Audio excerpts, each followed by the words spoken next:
Smile in life ফাউন্ডেশনের উদ্যোগে মেধাবৃত্তি প্রদান। দেখছেন digitalbrahmanbaria.com। আমরা স্বাধীনতা ও উন্নয়নে বিশ্বাসী। ব্রাহ্মণবাড়িয়ায় স্মাইল ইন লাইফ ফাউন্ডেশনের উদ্যোগে মেধাবৃত্তি প্রদান অনুষ্ঠান অনুষ্ঠিত হয়েছে। আজ শনিবার ৩১ জানুয়ারি ২০২৬ টেঙ্কের পারস্থ পোর কমিউনিটি সেন্টারে আয়োজিত এই অনুষ্ঠানে বৃত্তিপ্রাপ্ত শিক্ষার্থীদের মধ্যে বৃত্তি প্রদান করা হয়। এবছর আয়োজিত মেধাবৃত্তি পরীক্ষায় মোট ১৫০০ শিক্ষার্থী অংশগ্রহণ করে। এর মধ্যে মেধার ভিত্তিতে ২৮০ জন শিক্ষার্থীকে বৃত্তির জন্য নির্বাচিত করা হয়। বৃত্তিপ্রাপ্ত শিক্ষার্থীদের হাতে নগদ অর্থ, ক্রেস্ট ও সনদপত্র তুলে দেওয়া হয়।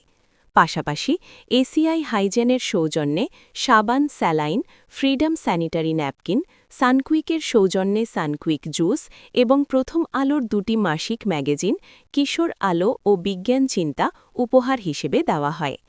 অনুষ্ঠানে প্রধান অতিথি হিসেবে উপস্থিত ছিলেন সমাজকল্যাণ অধিদপ্তরের উপপরিচালক পরিকল্পনা ও উন্নয়ন মোস্তফা মাহমুদ সারোয়ার।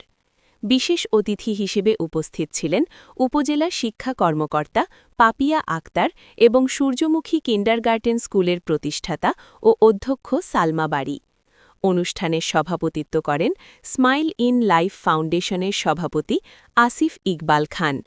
বক্তারা শিক্ষার্থীদের মেধা ও নৈতিক মূল্যবোধ বিকাশে এমন উদ্যোগকে সময়োপযোগী ও প্রশংসনীয় বলে উল্লেখ করেন এবং ভবিষ্যতে এই কার্যক্রম আরও বিস্তৃত করার আশাবাদ ব্যক্ত করেন।